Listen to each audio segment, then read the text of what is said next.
안녕하세요. 솔브레인 알아보도록 하겠습니다. 이 영상은 전날에 찍은 영상이라 현재 시점과는 하루 정도 시차가 있겠습니다. 솔브레인은 7월 23일 화요일에 거래대금 4위를 찍었고요. 거래대금이 이전보다 확실히 많이 터지면서 거의 눈대중으로 한 2배 정도 나왔죠. 이렇게 신고가를 한번 도달했다가 다시 하락해서 마감을 했습니다. 투자자는 이제 외국인이랑 기관이 계속 팔았고, 외국인은 지금 12일부터 계속해서 매도세입니다. 시가총액은 이제 1조 1천억이 되었고요. 이제 분봉은 이제 다음과 같습니다. 그래서 순식간에 올리는 것도 이제 급등을 해서, 여기 보면은 이제 갭이 뜨는 거는 이제 VI가 걸렸겠죠. 그래서 VI 가격에서 한 방에 도달하고 뛰었습니다. 우리가 차트를 봐도 호가창이 보이는데, 어떤 부분이 그러냐면은 여기 보면은 VI 가기 전에 한번 저항을 맞은 걸 볼 수 있죠. 여기에서 그러면 호가창에서는 물량이 쌓여 있었겠죠. 그래서 거기까지 한번 치고 올라갔는데 힘이 모자라서 다시 하락했다가 다시 상승합니다. 이것도 보면은 어떻게 볼 수 있냐면은 한번 상승 다시 하락했다가 1분봉상 박스권인 거죠. 다시 상승했다가 다시 저항받고 내려왔다가, 그리고 세 번째 이제 돌파가 성공한 겁니다. 그래서 한 번, 두 번, 세 번 표시를 해볼까요? 한 번, 두 번, 세 번째 돌파에 성공을 해서 이제 올라간 겁니다. 우리가 스윙도 그렇고 뭐 단타도 그렇고 일봉상, 분봉상 다 지지와 저항, 박스권은 공통된 현상입니다. 단지 이제 그 매매 기간을 짧게 잡느냐 길게 잡느냐의 차이일 뿐, 그런 현상은 일정하게 나타나게 됩니다. 여기 일본봉에서도 그냥 볼 땐 모르지만은 이렇게 그림을 그려보면은 박스권이라는 것을 알 수 있습니다. 그리고 이제 한 가지 제가 알고 있는 보물을 알려드리면은, 물론 많이 알고 있어서 별거 아닐 수도 있는데, 이렇게 VI 이후에 갭상승해서 상승하잖아요. 근데 종목, 모든 종목들 대부분이 다 이 갭을 메우려는 성질이 있습니다. 그래서 상승을 이렇게 해서 다시 돌아오지 않을 것 같지만은, 이렇게 하락을 해가지고 여기 갭을 메우려는 그런 현상을 보이게 됩니다.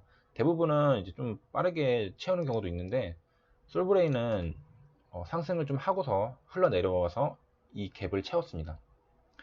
그래서 올라간다고 위에서 사면은 이제 추격 매수가 돼서 이제 떨어질 확률이 높은데, 단기 급등에서는 이제 매도가 이제 타점이겠죠.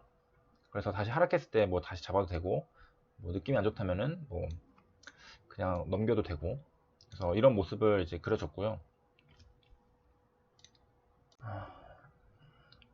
이걸 보고서 좀 말이 길어졌는데, 오늘 보려는 거는 이게 아니라 여기 보려고 하는 겁니다. 여기랑 여기. 그래서 이틀에 걸쳐서 지금 8만원을 찍고 6만원까지 떨어졌습니다. 거의 2만원 정도가 떨어졌으니까 8만원에 2만원이면은 20% 정도거든요. 25%죠. 그래서 솔브레인한테 왜 이런 현상이 나타나는지, 이거는 뭐 차트로 봐도 되지만은 어떤 이유가 있기 때문에 이런 현상이 나타난 겁니다. 그래서 이제 기사를 가져와 보면은 2019년 7월 20일 좀 지나서 기사가 나왔습니다. 6시 29분에 나왔는데, 문제는 이제 키움증권에서 리포트를 부정적으로 내가지고 그것 때문에 이게 급락을 한 겁니다. 7월 19일에 시가가 대략 지금 안 보이지만 마이너스 7%거든요.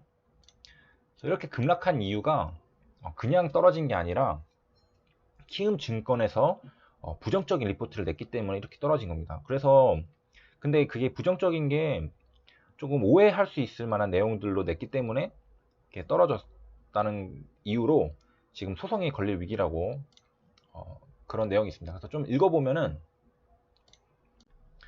그래서 잘못된 보고서로 이제 손해배상 청구 소송을 제기하려 한다 라는 내용이고요. 이제 솔브레인은 반도체 수출 규제 관련주죠.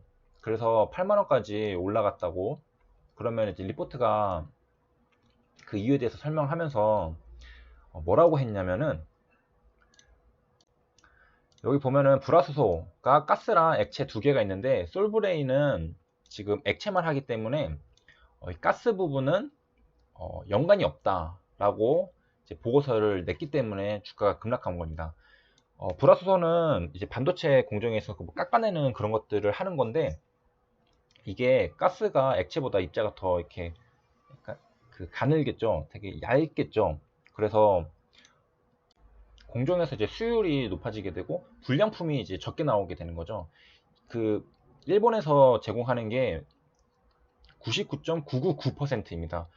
그리고 이제 일반적으로 99.99%가 있는데 0.009% 차이가 10배 정도의 그 불량률이랑 차이가 나게 한다고 합니다. 그래서 요약하자면은 일본에서 수출 규제한 게 이제 가스겠죠. 가스는 외산이 비중이 높다고 이렇게 하니까.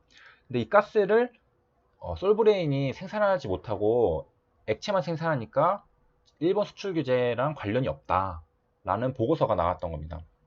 그래서 이제 하락을 했던 건데, 이게 뭐가 잘못된 거였냐면은, 일본에서는 이제 기체만 한 게 아니라 액체도 규제를 한 겁니다. 그렇기 때문에 액체를 생산하는 솔브레인은 수혜가 돌아갈 수 있는 거죠. 이 위에서 보듯이 이제 기체를 생산하지 않기 때문에 연관성이 없다가 아니라 액체도 규제가 되었기 때문에 액체를 이제 생산하는 그런 솔브레인은 호재가 되겠죠. 그래서 리포트가 정보가 잘못됐다는 거고요. 그래서 이제 이게 이제 피해 보상이 만약에 되는 경우에는 그에 따른 성공 보수만 받는 형태로 뭐 진행할 거라고 뭐 이렇게 얘기를 하고 있고요. 여기 기사만 있고 제가 리포트도 가져왔습니다. 그래서 여기 리포트 가져와서 같이 보면은